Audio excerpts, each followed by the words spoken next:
Makibalita naman tayo sa simbang gabi ng mga kapuso nating Cebuano. At mula sa Cebu Metropolitan Cathedral, may live report po si Alan Domingo ng GMA Cebu. Alan?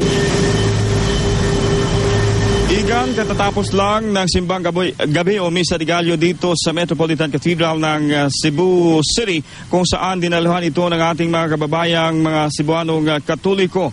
Bagamat sa naranasan nating pag-uulan ngayong umaga, hindi ito nakapagpatinag sa ating mga kababayang Cebuano pagdalo ng Misa de Gallo. Dala ang kanilang mga panalangin o pasasalamat sa Poong May Kamal at sa kagustuhan na rin na makumplito ang 9 mornings para matupad umano ang kanilang mga hiling. Igan, mula kahapon na pag-umpisa ng Misa de Gallo hanggang sa mga oras nito, wala namang naiulat mga eventualities.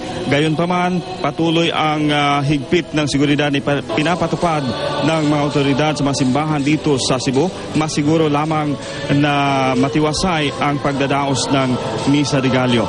Samantala, Igan, kanina sa sermon ni Monsignor Roberto Boy Alisna, ang parish priest ng Cebu Metropolitan Cathedral, pinaalalahanan niya ang mga Cebuano sa kahalagahan ng kapanganakan ni Jesucristo.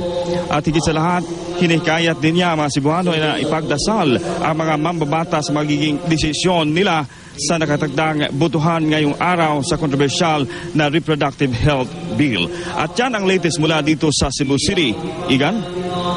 Maraming salamat, Alan Domingo ng GMA Cebu.